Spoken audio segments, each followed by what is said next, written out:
नमस्कार दोस्तों, DD red के एक और रिएक्शन वीडियो में आप सभी का स्वागत है। मैं हूं आलोक। तो आज जो वीडियो लेकर आए वो वीडियो है अनम शेख का, और इसका टाइटल है Oman sultan gifted Duqm port to Indian navy.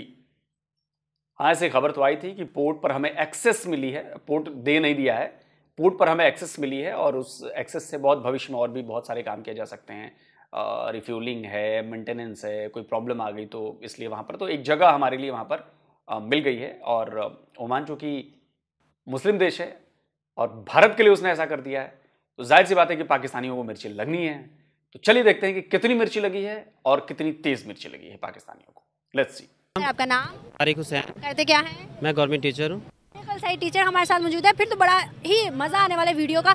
मुझे बताइएगा सर, इस टाइम जो हालात चल रहे हैं, वैसे हमारे सामने है पाकिस्तान के, लेकिन हम दीगर ममालिकों पर नजर डालें तो ओमान जो कि अपना पोर्ट सेल कर रहा था, अमेरिका और चाइना ख्वाहिशमंद थे कि भाई हमारा पोर्ट जो है वो, ओमान का पोर्ट जो है वो हम खरीद लें, लेकिन ओमान ने इंडिया को कहा कि आप खरीद लो, आप ले जाओ।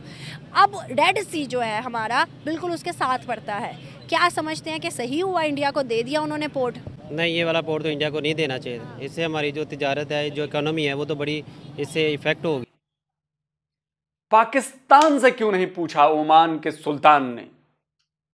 ओमान के सुल्तान, बहुत गलत किया है आपने काम। आपको पाकिस्तान से पूछकर पोर्ट देना चाहिए था। इतनी बड़ी गुस्ताखी आपने कैसे कर दी? आप ऐसा कैसे कर सकते हैं? इनफैक्ट आपकी हिम्मत कैसे हुई ऐसा करने की? यह बर्दाश्त नहीं किया जाएगा पाकिस्तान से। आप चाहें तो कुछ भी करें, पाकिस्तान इसके खिलाफ बवाल करेगा। आप चाहें तो अपने यहां जितने भी पाकिस्तानी उन सबको बाहर निकाल सकते हैं, लेकिन यह बर्दाश्त नहीं किया जाएगा। अब भले हम हमारे सारे पाकिस्तानियों को बाहर निकाल के फेंक दे, बोले कि नहीं चाहिए मेरे मुल्क में, लेकिन यह बर्दाश्त नहीं किया जाएगा। आपने पोर्ट इंडिया को कैसे दे दिया? बिल्कुल नहीं। और वहां पर पाकिस्तानी बड़े नाराज है जो ओमान में रहते हैं, वो हो सकता है आपके खिलाफ कुछ काम भी करें। इससे तो पाकिस्तान को बहुत ज़्यादा जो है ना लॉस हो सकता है। ओमान ने क्या सोच के दिया होगा? चाइना को नहीं दिया हमारा दोस्त, अमेरिका को नहीं दिया फिर भी हमारा दोस्त, लेकिन इंडिया को दे दिया। बस इंडिया के साथ उसके साथ ताल्लुकात तो होंगे उसके, वो इंडिया को सपोर्ट करना चाह रहा होगा, तो ऐसा तो नहीं हो जाए। पाकिस्तान के साथ फेयर होना चाहिए। क्या वजूहत है? इंडिया ने सबके साथ ताल्लुकात बेहतर किए, हमने नहीं किए उस तरह से। आज हमें नहीं उन्होंने देखा, इंडिया को अपना पोर्ट भी दे दिया। देखिए, इसमें कुछ ईमान की भी कमज़ोरी है। अच्छा। अगर इंसान में ईमान का मजबूत होगा ना, तो लाजम मुसलमान रियासत जो है ना मुसलमानों का ही साथ देगी। अब फ़लस्तीन में जो कुछ हुआ हम सबके सामने है, लेकिन कोई भी मुस्लिम कंट्री जो है उसके बाद में बोला नहीं है। लेकिन अगर यही चीज़ किसी गैर मुल्की में, किसी यूरोप कंट्री में हुई होती, तो आप देखिएगा कितने गैर मुस्लिम ममालिक उसकी जो है ना हमायत में बोलते। तो ये चीज़ है, ये मुसलमानों में इतफाक़ नहीं रहा। जब इतफाक़ नहीं रहेगा तो कौन सी कंट्री ने फिलिस्तीन इजराइल वॉर पर नहीं बोला है, और कौन सी जो मुस्लिम कंट्री है वो इस पर नहीं बोली है? पाकिस्तानियों क्या खाकर बेहोश रहते हो बे? कौन सी ऐसी कंट्री है? जॉर्डन ने नहीं बोला है, सऊदी ने नहीं बोला है, यूएई ने नहीं बोला है, ओमान ने नहीं बोला है, कतर ने नहीं बोला है। किसने नहीं बोला है भाई? और दूसरी बात कि हर कंट्री अपना भला बुरा समझती है ना, वो अपने हिसाब से चलेगी। आप क्या दूसरी कंट्री के हिसाब से चलते हो? भारत आज क्या है कि आपको ऐसे चलना चाहिए, आप नहीं चलोगे। खैर, भारत तो आप कहते हो कि जो हिंदू देश है, चलो सऊदिया ही कह दे उस हिसाब से चलोगे आप, यूएई ही कह दे चलोगे उस हिसाब से, टर्की ही कह दे उस हिसाब से चलोगे आप? नहीं चलोगे ना। तो बाकी देश आपके हिसाब से क्यों चलेंगे? तो जड़े जड़े काट जाए। फाक क्यों है गैर मुस्लिम? उनमें यूनिटी है, वो फॉलो करते हैं, उनमें ईमानदारी है, यूनिटी है, वो एक दूसरे का एहसास करते हैं, चाहे अपनी कौम का करते हैं। लेकिन कहने का उनके वो गद्दारी नहीं है, मुसलमान को ही काट रहा है, तो ये चीज़ अच्छी नहीं है। सर, अगर हम देखें ना, इस टाइम कितनी ज़रूरत है हमें अपने पड़ोसियों के साथ अच्छे ताल्लुकात करने की। आज देखें ना, हमें ख़तरा लग रहा है कि भाई इंडिया हमारे रेड सी को नुकसान ना पहुंचा दे। अगर इंडिया के साथ अच्छे ताल्लुकात होते तो हमें वैसे अनम, ये रेड सी आपका कब से हो गया? मतलब पाकिस्तान का कब से हो गया? समझ नहीं आया मुझे कि हमारे रेड सी को नुकसान ना पहुंचा दे। हम रेड सी को क्यों नुकसान पहुंचाएंगे? और आपका कब से हो गया रेड सी? कहां पाकिस्तान, कहां रेड सी? तो कैसे पता? वही कि कश्मीर हमारा है, हमारा, वैसे रेड सी भी आपका है, उसी टाइप में ना कुछ। आपको जियोग्राफी पढ़ने की बहुत जरूरत है ना। मैं आपको, मतलब इसको मजाक में नहीं कह रहा, मैं बहुत सीरियसली कह रहा हूं। आपको जियोग्राफी पढ़िए और थोड़े इंटरनेशनल रिलेशंस के बारे में भी पढ़िए,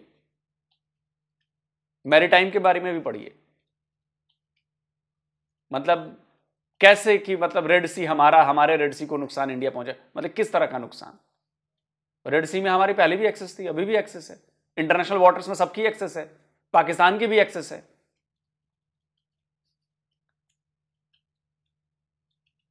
ये जो है वो स्पेशल EEZ होता है, जो हर कंट्री का जो समंदर के किनारे, जिनके किनारे होते हैं उनका एक स्पेशल होता है, कुछ किलोमीटर तक, 200 किलोमीटर है कुछ तक, EEG उसे कहते हैं, EEZ एक्सक्लूसिव इकोनॉमिक जोन कहते हैं उसे, वो उस कंट्री का हक होता है, उसमें आप नहीं घुस सकते, उसके बाहर आप रह सकते हो।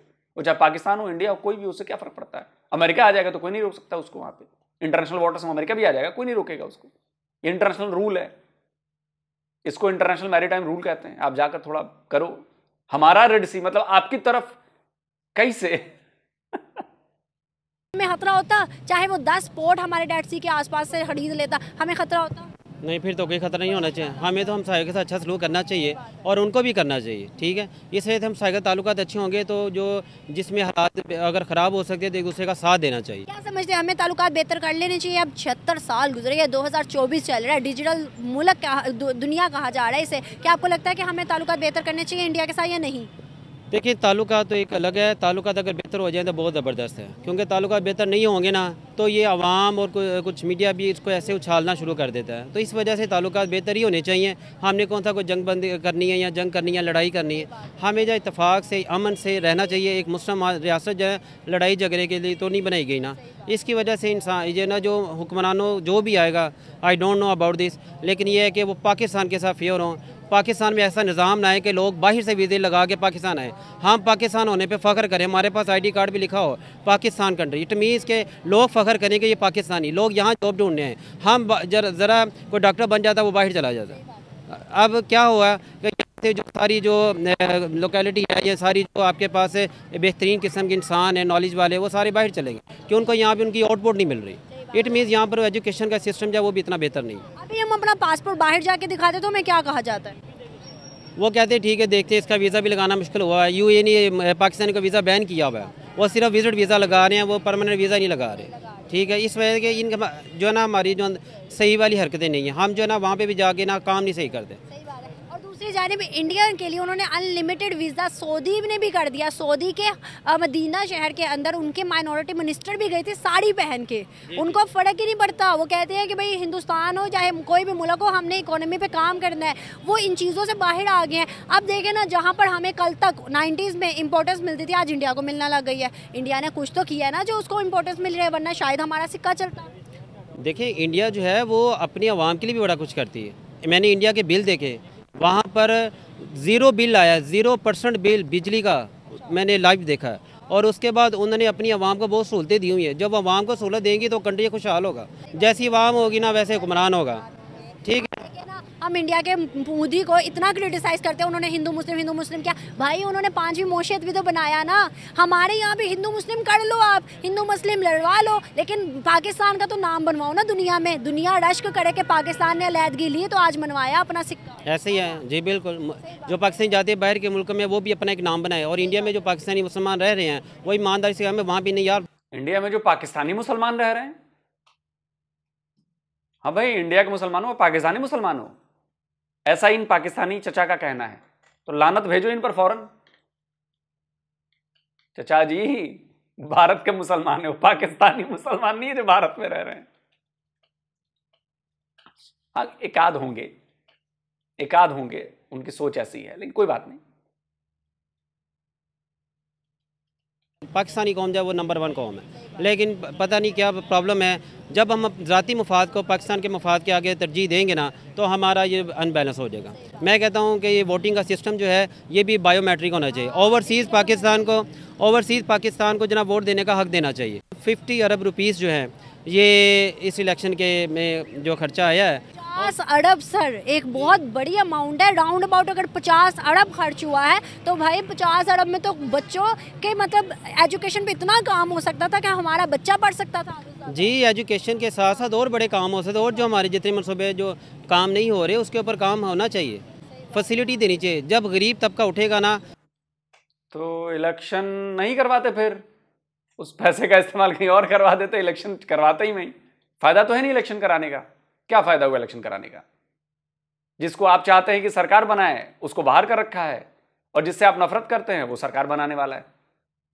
तो इलेक्शन का कोई फायदा हुआ? मुझे तो नहीं लगता।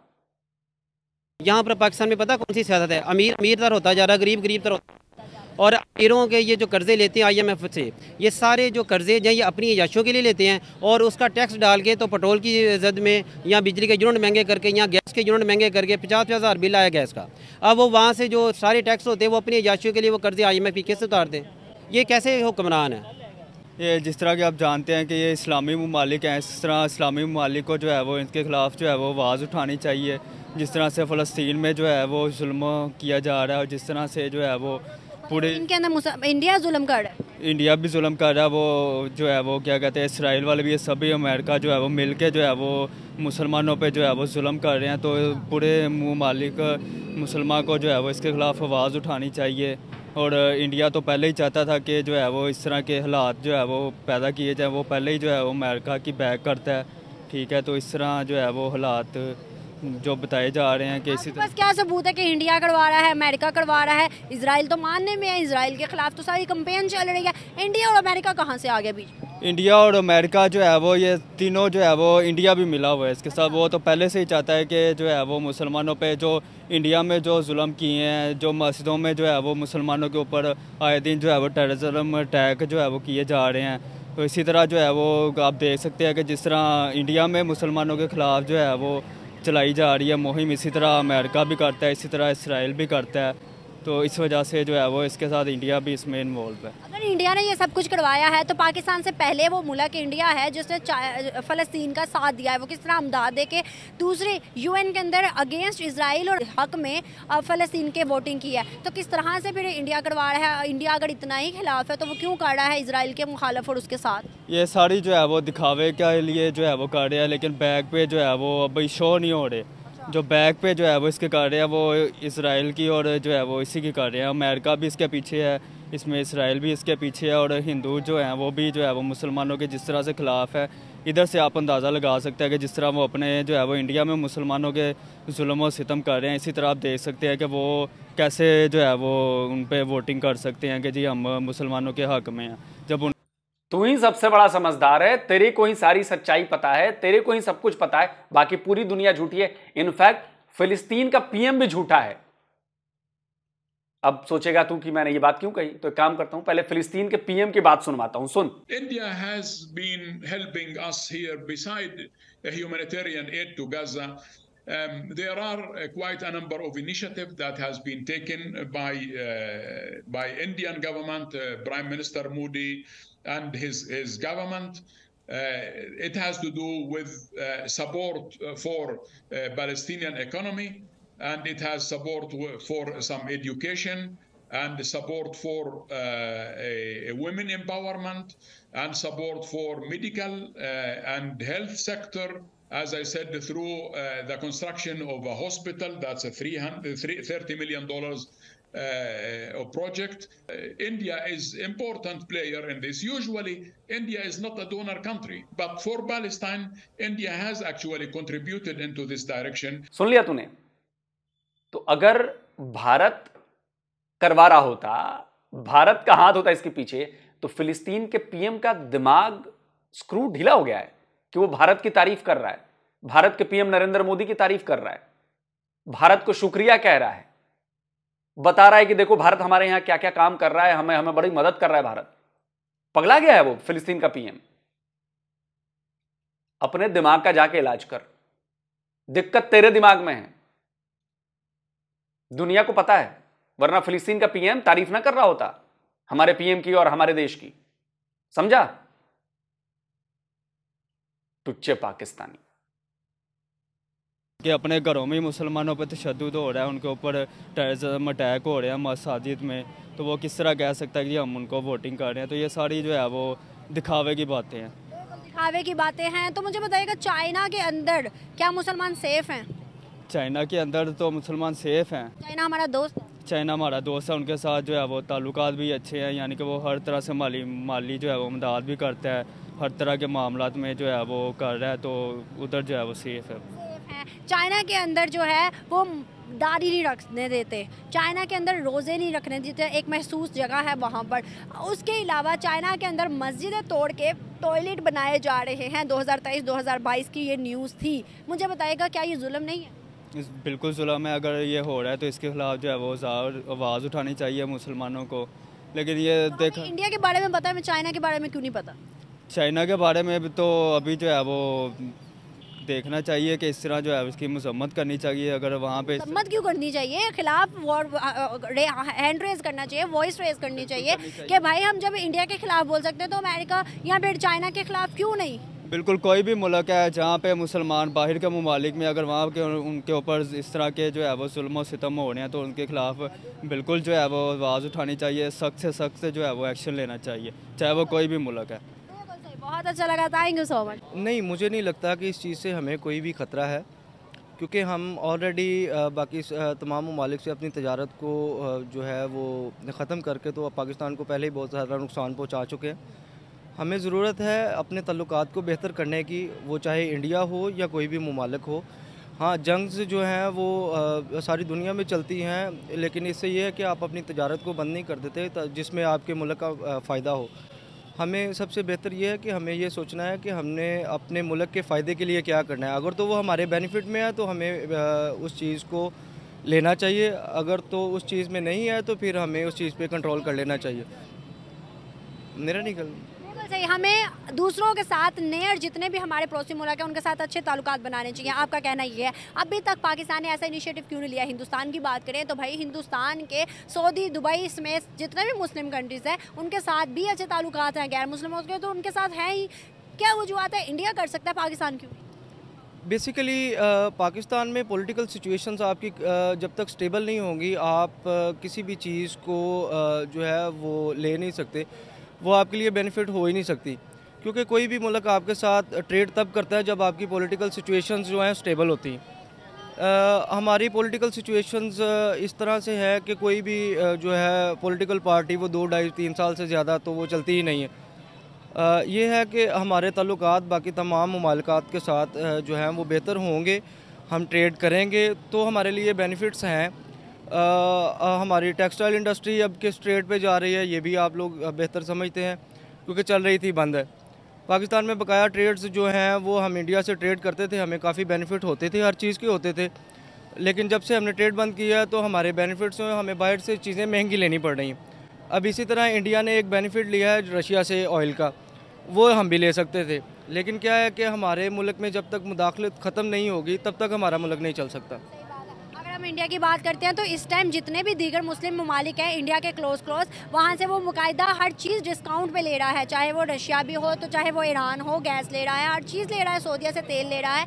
पाकिस्तान मुस्लिम करने वाला कि भाई ब्रदर ब्रदर ब्रदर, लेकिन वो ब्रदर से भी फ़ायदे नहीं ले पा रहा। ऐसी क्या वजूहत है जो कि इंडिया के साथ दोस्ती नहीं कर सकता, पाकिस्तान हाथ नहीं मिला सकता? देखिए, बात ये है कि ब्रदर ब्रदर एक और चीज़ है, कारोबार में ब्रदर नहीं देखा जाता। कारोबार जब भी किया जाता है वो आपके बेनिफिट्स के लिए किया जाता है।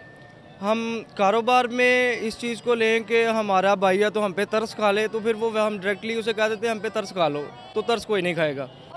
76 सालों से तरस खाया जा रहा है पाकिस्तान पे कर्जे दे दे के। देखिए, कर्जे हमारी ज़रूरत ये है कि हम जब तक प्रोडक्शन की तरफ नहीं आएंगे, हमारी फेयर प्रोडक्शन नहीं होगी, हमारा जीडीपी इंक्रीज़ नहीं होगा, तब तक हम कुछ नहीं कर सकते। अब ईरान से हम ऑयल या गैस इसी सूरत में ले सकते हैं जब हम उसके साथ ताल्लुकात को बहाल करेंगे।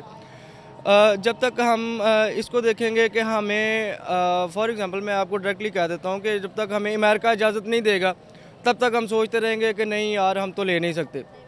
ठीक है, हमें ज़रूरत है इस चीज़ की कि हम अपने बेनिफिट्स को मद्देनज़र रखते हुए बाकी तमाम ममालिक के साथ अपनी ट्रेड को बेहतर करें। चाहे हमारी जंग भी है किसी के साथ तो जंग को जंग की सूरत में रखें, लेकिन ट्रेड जो है वो मईशत के साथ करती है। कई ममालिक ऐसे हैं जैसे रशिया यूक्रेन वॉर चल रही थी लेकिन उन्होंने ट्रेड जारी रखी। चाइना और इंडिया का लद्दाख का मसला भी है लेकिन वो ट्रेड बहुत ज़्यादा करते हैं। अगर हम इन सारी चीज़ों को देखें तो आपको नहीं लगता कि इस टाइम जो ज़रूरत है वो सबसे मेन ज़रूरत वो हमारी इंडिया ही है कि भाई इंडिया से जितना नियर टू बॉर्डर हमारी ताल्लुकात बेहतर हो के ट्रेड होगी उतना पाकिस्तान का फ़ायदा। हमारी एक्सपोर्ट जो है वो मोस्टली हमारी क्रॉप्स की थी या हमारी टेक्सटाइल की थी। अब हमारी ना क्रॉप्स है ना हमारी टेक्सटाइल चल रही है, ठीक है। इंडिया से हम परचेज़ कर लेते थे क्रॉप्स, वो सस्ती मिल जाती थी, ठीक है। उसके बाद हमें अगर गोल्ड का प्रॉब्लम होता था, अब देखें फॉर एग्जांपल मैं आपको एग्जांपल दे देता हूँ, हमारे पाकिस्तान में इस टाइम गोल्ड का रेट 2,23,000 के करीब है। अब इंडिया में वही जो गोल्ड है वो 63,000 पे है, 3 रुपये का डिफरेंस है। अगर आप उसे मल्टीप्लाई भी करें 1,80,000 पे जा रहा है, हम यानी कि 50 से 60 हज़ार पे जो है वो नुकसान में जा रहे हैं, ठीक है। यही चीज़ है कि हमें ट्रेड को बहाल करना है, जितनी हमारी एक्सपोर्ट ज़्यादा होगी हमें प्रॉफिट आएंगे। हमारे पाकिस्तान से डॉलर जाने की बजाय अगर पाकिस्तान में आएंगे तो वो हमारे लिए ज़्यादा बेनिफिट्स में। आप एक मिनट इधर रुकिएगा, सर से भी पूछे, सर थोड़ा सा आगे आइएगा, मुझे बताइएगा इंडिया से ताल्लुकात बेहतर करने चाहिए, ट्रेड करनी चाहिए या नहीं करनी चाहिए? मेरा तो ख्याल है कि अगर इंसान आगे बढ़ना चाहता है ना तो सबसे तल्लक अच्छा होना चाहिए, चाहे वो किसी मज़हब से तल्लक रखता है, किसी जमात से रखता है, किसी पार्टी से रखता है। अगर एक होना है, इस्लाम दावत एक की देता है, तो एक जब एक बन जाता है तो फिर उसकी पावर बनती। अब पाकिस्तान को बने हुए आपको पता है कि जितने 75 साल हो चुके हैं, 76 साल, उसके इंडिया को अब उसने कितनी तरक्की कर ली है। हमारे पाकिस्तान में यही तो मसला है, यही तो आज ख़राबी है, और ख़राबी के ज़रिए से हम नीचे की नीची तरफ जा रहे हैं। मगर इन सालों में हमें चाहिए था, हमारे पाकिस्तान में सब कुछ है, ठीक है, ज़रूरियात ज़िंदगी की हर चीज़ है, इसमें चावल भी है, गंदम भी है, और उसके अलावा चीनी भी है, शुगर, हर चीज़ है, ज़रूरियाती ज़िंदगी जो इंसान की है। अगर यही पाकिस्तान में हर चीज़ होने के बावजूद भी पाकिस्तान नीचे जा रहा है, फिर ये नालायक इंसान, जितने भी ये हुक्मरान हैं, जितने भी ये सियासतदान हैं, जितने भी हैं, ये मुल्क को क्यों नहीं आगे बढ़ने दे रहे हैं? क्योंकि इंडिया के पॉलिटिशियन को गालियां देते हैं कि भाई वो हिंदू मुस्लिम का तफरका करते हैं, लड़ाइयाँ करवाते हैं, जो भी ईच एंड एवरीथिंग वो करते हैं। लेकिन आज मोदी ने मनवाया कि तीसरा टर्म भी वो ले गया, कुछ ना कुछ ऐसा किया, दुनिया में भी वो फेमस हो गया, पॉपुलैरिटी उसकी देखे तो सबसे ज़्यादा आ गई कि भाई दूसरे ममालिक वाले उनसे जेलस होने लगे कि हम पहले आगे थे, ये आगे आ गया। उसने हर चीज़ में अपने आप को मनवा लिया। पाकिस्तान भी तो कर सकता था, लेकिन उसने किया। मगर पाकिस्तान के पास वो हिम्मत और जुर्रत नहीं है। अवाम में है और निचले तकबे में भी है, जो ऊपर जो लोग बैठे हुए हैं ना, वजारतों पर बैठे हैं, उनके पास इतनी हिम्मत नहीं है। गरीब अवाम के पास जज्बा है, हिम्मत भी है, सब कुछ है, मगर वसैल नहीं है। अगर इनके पास वसैल हो, सब कुछ हो, ये दुनिया की हर चीज़ बना सकते हैं, दुनिया के हर वसैल से लड़ सकते हैं। ये पाकिस्तान की क्या, ये अरब ममालिक और इंडिया, अमेरिका, जापान, लंदन, जितने मुल्क हैं, ये सब से पाकिस्तान आगे बढ़ सकता है। इसका बच्चा और जवान हर एक ही जो इस्लाम की मोहब्बत रखता है, वो इसमें जज्बा भी है, ईमानी। कैसे बढ़ेगा? 76 साल में तो हमने एक छोटी सी ना उम्मीद भी नहीं देखी आगे बढ़ने की। बस बड़ी बड़ी बातें करवा लो, हमारे पास जज्बा है, हम कुछ भी बना सकते हैं। अबे तो बनाया क्यों नहीं? अभी तक रोका किसने? अबे इस्लाम दिलों में भरा हुआ, तो हम कब कह रहे हैं कि दिल से बाहर निकाल दो भाई? कब कह रहे हैं हम? लेकिन कुछ रिजल्ट नहीं दिख रहा ना इस जज्बे का, इस भरे हुए इस्लाम का, इसका कुछ रिजल्ट नहीं दिख रहा। नतीजा यह दिख रहा है कि चुनाव हुए आज 4 दिन हो गए, लेकिन अब तक कुछ हुआ नहीं। जिसको बनना है उसको फेंक रखा है, और जो फेंका हुआ था उसको बना रहे हो पीएम। पूरी दुनिया में भिखारी बने हुए हो, पूरी दुनिया में जाहिल साबित हो चुके हो, पूरी दुनिया से लात मार के बाहर निकाले जा रहे हो अपनी करतूतों की वजह से। तो किया क्या भाई, और कैसे आगे बढ़ेगा? अमेरिका भी पीछे, जापान भी पीछे, भारत भी पीछे। हां, बातों में तो भाई पीछे कर सकते हो तुम, न बातों में मेहनत लगती है, न बातों में पैसे लगते हैं, न बातों में रिजल्ट करके दिखाना पड़ता है। मैंने बोल दिया जी कि मैं तो जी मार्स पर जाकर रहूंगा।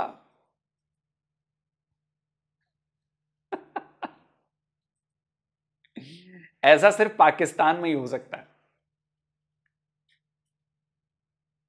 बकवास बातें जितनी चाहे करा लो, अब पाकिस्तानी उसमें माहिर भाई, हम बराबरी नहीं कर सकते आपकी, इसमें हम आपसे पीछे हैं, बहुत बहुत पीछे।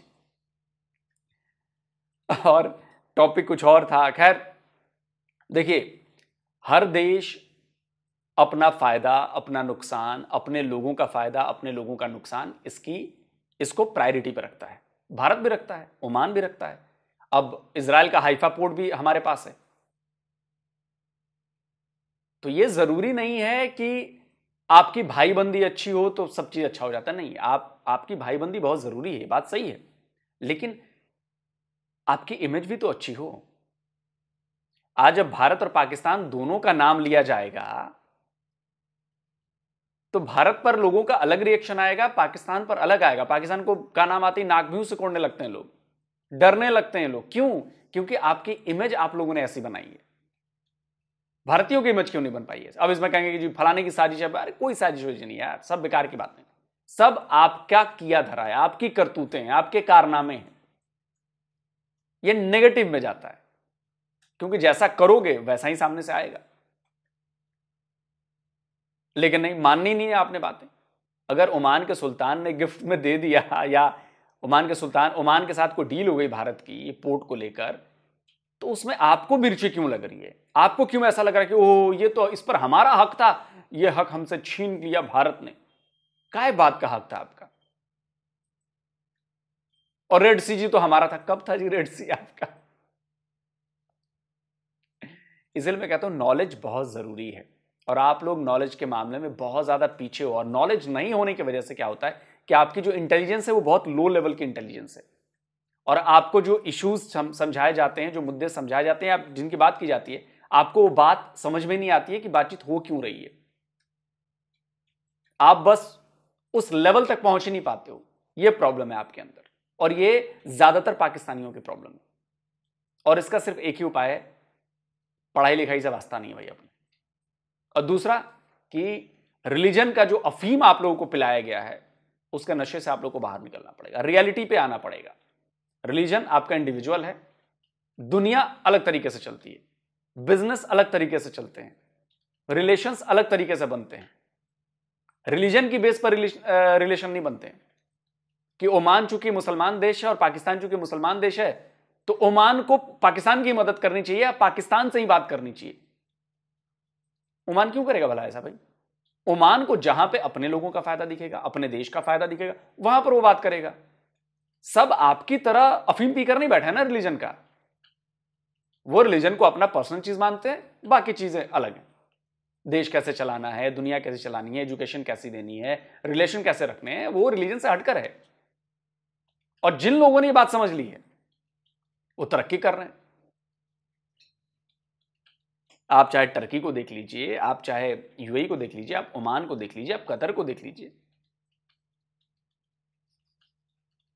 अब कतर ने हमारे 8 जो नेवी के बंदे थे छोड़ दिया, उनको फांसी की सजा हुई थी। उस पर पाकिस्तानी बड़ा शोरगुल कर रहे थे, अरे देखो अब तो आएगा मजा, कतर ने मुसलमान मुल्क होने का अपना वो निभाया है, और देखो बड़ा खुश हो रहे थे। रिया हो गया भाई, अब बोलो। जैसे तालिबान की सत्ता आई थी तो आप लोगों ने बड़ी खुशियां मनाई थी, फिर मना रहे थे खुशियां। भारत आपकी खुशियों को देखना नहीं चाहता, इसलिए उसने कतर के साथ भी डील कर ली कि पहले इनको खुश कर दो और फिर इनको खून के आंसू रुला दो, थप्पड़ लगा के। ऐसे नहीं होता। सारे अपने अपने देश के अपने अपने फायदे नफे नुकसान हैं, वो अपने हिसाब से ही काम करेगा। कतर आपके हिसाब से काम नहीं करेगा, ओमान आपके हिसाब से काम नहीं करेगा, या पाकिस्तान भी किसी और के हिसाब से काम नहीं करेगा कि वो भारत के हिसाब से काम कर ले, सऊदीया के हिसाब से काम कर ले, टर्की के हिसाब से काम कर ले। नहीं, अब ये अलग बात है कि वो इतने जुर्रत वाले लोग नहीं है आपके यहां कि वो खड़े हो जाएं, लेकिन ये तो है। कमेंट करके आप लोग जरूर बताएं आप क्या कहते हैं। जल्दी मिलता हूं एक और नए वीडियो के साथ। नमस्कार, जय हिंद।